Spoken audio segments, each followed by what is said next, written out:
Hello दोस्तों, refix India के YouTube channel पे आपका फिर से स्वागत है। तो दोस्तों आज की वीडियो में बात करेंगे, हमारे पास एक सेट है वन प्लस कंपनी का और इसके अंदर जो प्रॉब्लम है ओवर ब्राइटनेस की प्रॉब्लम है। तो सबसे पहले मैं आपको दिखा देता हूँ इसकी क्या कंडीशन है। तो यहाँ पे क्या है, हम पावर लगाते हैं इसके अंदर। तो यहाँ पे मैंने इसको पावर लगा दिया है। तो यहाँ पे अगर आप देखेंगे तो सेट हमारा स्टैंड बाई में आ गया है। पावर बटन जैसे ही प्रेस करते हैं तो ये हमारा पावर बटन प्रेस करने के बाद स्टैंड बाई से रिलीज हो गया है। लेकिन अगर आप यहाँ पे देखेंगे तो यहाँ पे जो है वन प्लस लिख के आ रहा है। लेकिन दोस्तों अगर आप यहाँ पे देखेंगे वन प्लस के साथ में अगर आप इसकी बैकग्राउंड देखते हैं तो पूरा वाइट कलर का हमारे को दिखाई दे रहा है। और यहाँ पे आप ये देख सकते हैं पूरा ये ओवर ब्राइटनेस में हमारे पास ये सेट है। तो देखिए दोस्तों, इसके अंदर क्या है, सबसे पहले हमारे को इसके अंदर सभी वोल्टेज चेक करनी होगी, तभी हमारे को ये चीज़ें कंफर्म होगी प्रॉब्लम कहाँ से है। तो सबसे पहले मैं इसके अंदर यहाँ पे देखते हैं, मल्टीमीटर को मैं डीसी वोल्ट की रेंज पे लगा लेता हूँ। और डीसी वोल्ट की रेंज पे लगाने के बाद अगर हम इसकी वोल्टेज चेक करते हैं तो एक को हम ग्राउंड कर लेते हैं ब्लैक वायर को, और रेड से अगर हम चेक करेंगे तो सबसे पहले हम इसकी वोल्टेज चेक करते हैं। तो वोल्टेज में अगर आप यहाँ पे देखेंगे तो काफ़ी सारे जो है इसके अंदर पॉइंट होते हैं टेस्टिंग करने के लिए। तो एक एक करके हम इसके अंदर चेक करते हैं। तो सबसे पहले अगर आप यहाँ पे देखेंगे तो ये 12 वोल्ट की सप्लाई है जो कि बिल्कुल परफेक्ट तरीके से इसके अंदर बन रही है।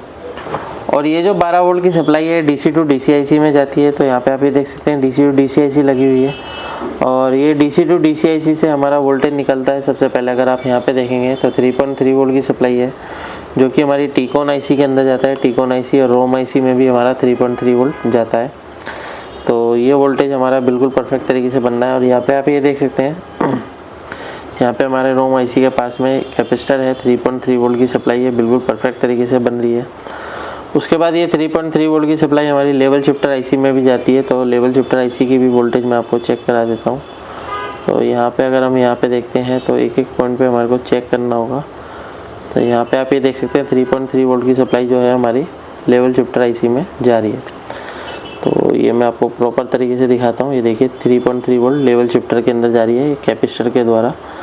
तो अभी क्या है कि ये 3.3 वोल्ट हर जगह ओके जा रही है। और इसके बाद क्या है, हमारा सबसे पहले जो वोल्टेज बनेगा यहाँ पे आप ये देख सकते हैं AVDD वोल्टेज है।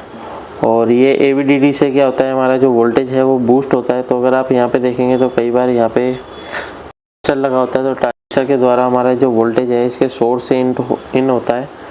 और यहाँ पे आप ये देखेंगे सोर्स पे हमारा 16 वोल्ट की सप्लाई है जो कि AVDD वोल्टेज हमारे को मिल रहा है। और यहाँ पे अगर आप देखेंगे तो मॉसफेट के ड्रेन पे हमारे को जो है 15 वोल्ट की सप्लाई मिल रही है, यानी कि पी चैनल मॉसफेट यहाँ पे लगा हुआ है। अब यहाँ से क्या है, सभी जगह ये वोल्टेज जाती है। और यहाँ पे से सभी जगह वोल्टेज जाने के बाद अगर आप यहाँ पे देखेंगे तो हमारा जो वोल्टेज है यहाँ पे VGL वोल्टेज जो कि हमारा बिल्कुल परफेक्ट तरीके से बन रहा है, -6 वोल्ट की सप्लाई। और इसकी अगर हम VGH वोल्टेज देखते हैं तो VGH वोल्टेज भी हम यहाँ पे फाइंड कर लेते हैं किधर की तरफ है। तो VGH वोल्टेज में क्या होगा कि हमारे को यहाँ पे बूस्ट वोल्टेज यहाँ पे मिलनी चाहिए।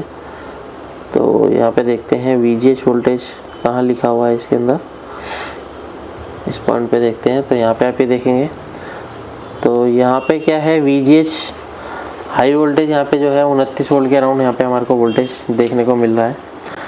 तो ये भी वोल्टेज ओके है, यानी कि ऑलमोस्ट सारी वोल्टेज इसकी ओके है।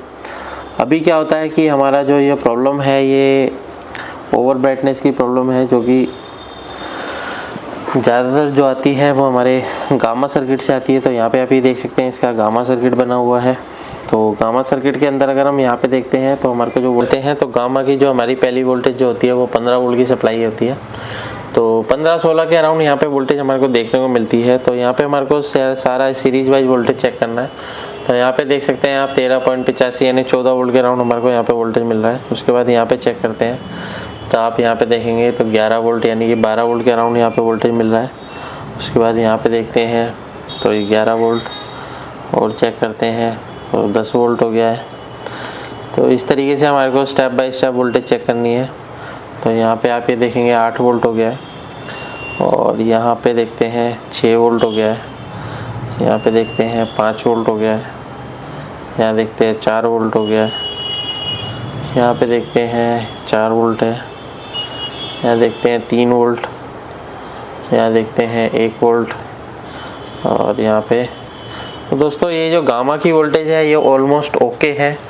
और गामा की वोल्टेज ओके होने के बाद भी इस तरीके की दिक्कत अगर हमारे को देखने को मिलती है तो यहाँ पे अगर आप देखेंगे तो यहाँ पे स्केलर लगी हुई है, तो स्केलर पे भी हम वोल्टेज चेक करते हैं।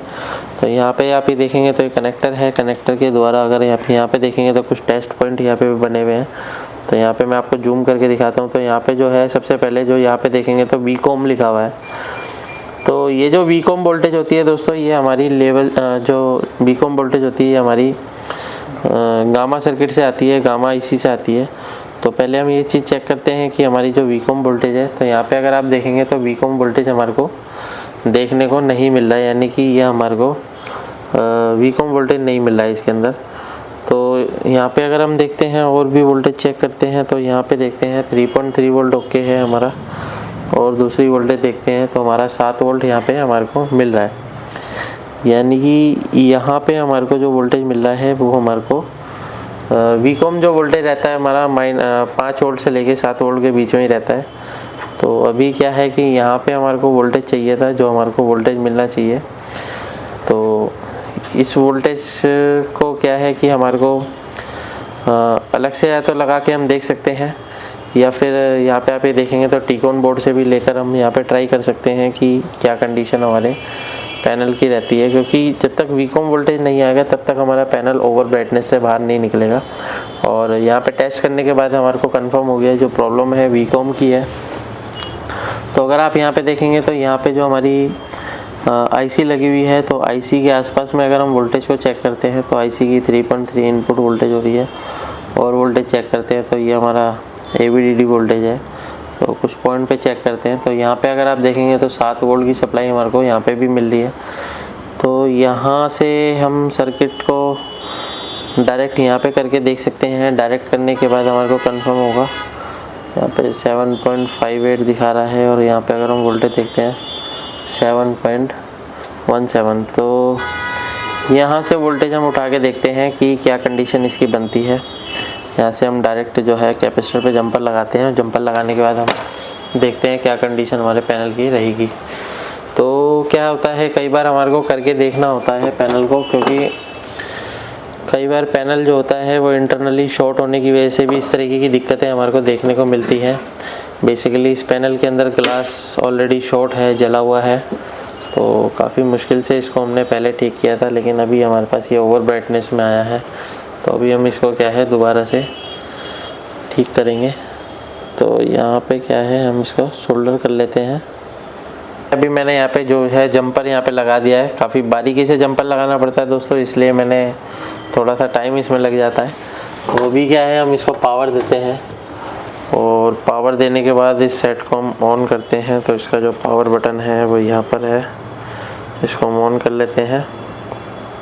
तो ये सेट हमारा ऑन हो गया है। तो अभी क्या है कि अगर हमारी वोल्टेज जो है वीकॉम वोल्टेज यहाँ पे नहीं बन रही थी, तो मैंने यहाँ पे क्या है अलग से जंपर दिया है। तो जंपर देने के बाद यहाँ पे जो है वोल्टेज इसकी बन गई है। तो अभी क्या है कि इसकी सभी वोल्टेज ओके है। तो चेक करते हैं पैनल की क्या कंडीशन रहने वाली है। तो एक बार इसको मैं बंद करके दोबारा से स्टार्ट करता हूँ और पैनल को देखते हैं।